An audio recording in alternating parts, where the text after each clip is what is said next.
Okay, so this is Sarah Braasch. Welcome back to my channel.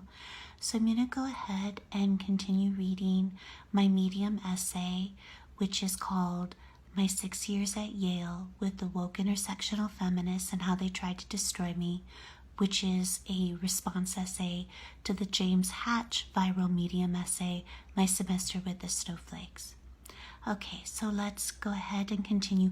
And I do just want to mention, thank you so much for everything, all of your support and your donations and your kind words. They mean absolutely everything to me.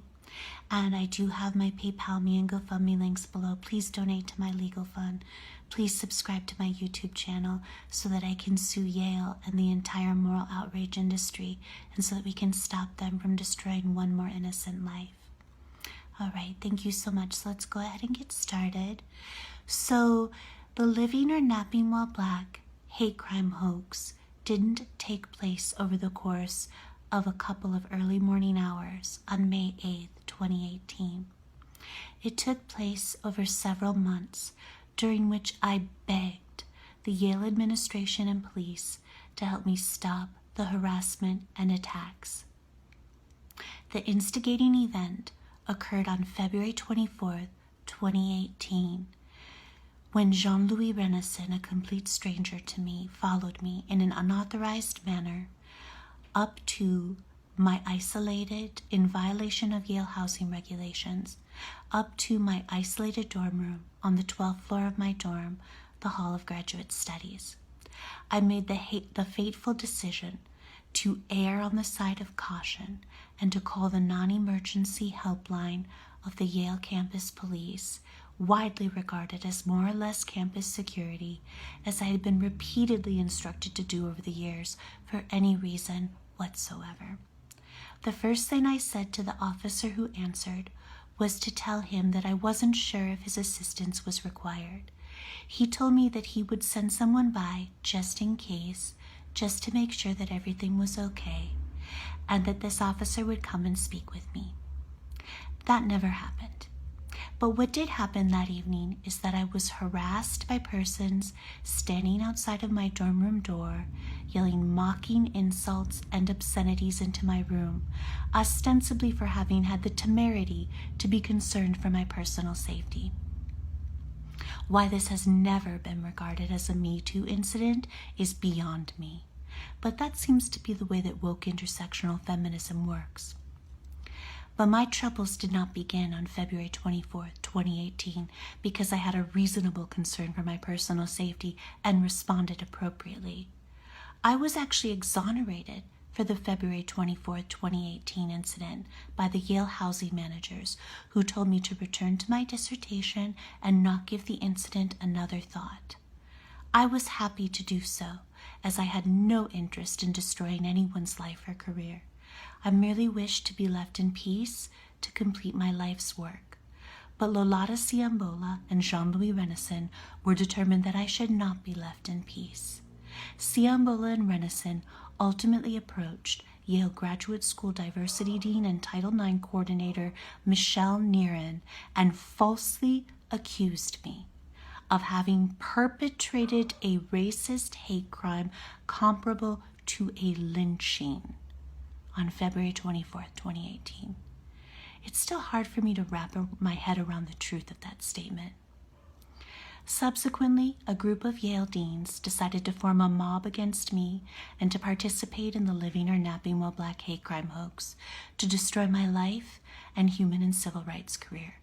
I was informed on Friday, March 2nd, 2018, by Yale Housing Director George Longyear that these Yale administrators had convened in some manner and determined punishments for me for my allegedly racist behavior, including having to undergo implicit bias training, which was to be implemented as a new policy for all incoming graduate students, and having to participate in a public town hall at which I was to publicly profess myself an egregious racist and help to teach other members of the Yale community how not to be racist like me.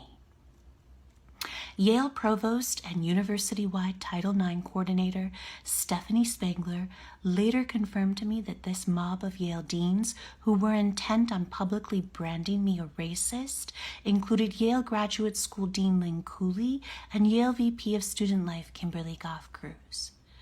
Of course, I refused to participate in the Maoist struggle sessions that the Yale administration had devised for me because they regarded me as unwoke. This refusal sealed my fate. Thereafter, the Yale administration would stop at nothing to destroy me, an innocent human in civil rights, licensed attorney activist who worked with the Justice Collaboratory at Yale Law School on the issues of implicit bias and police brutality. I told Yale Housing Director George Longyear and Provost Stephanie Spangler and Cynthia Smith that I could probably run an implicit bias training session for Yale rather than need to sit through one.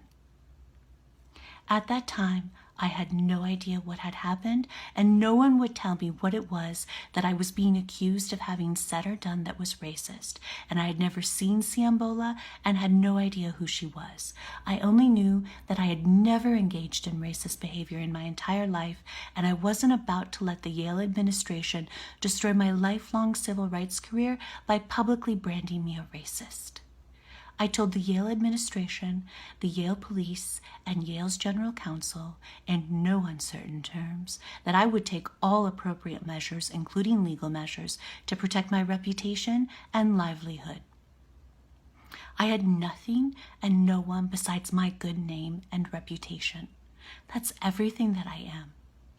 And I wasn't about to let the Yale administration destroy my life, but they were obviously determined that I should be destroyed. Thank you so much for watching, and I'm going to stop there for part 2, and I can pick up right there for part 3, of course. And I have my PayPal me and GoFundMe links below. Please donate to my legal fund. Please subscribe to my YouTube channel. Please read my Medium essay. I'll have the link below. And yes, we're going to stop the moral outrage industry. We're going to stop Yale. We're going to restore civil liberties on campuses across the U.S. and everywhere. Okay, thank you so much for watching. Take care.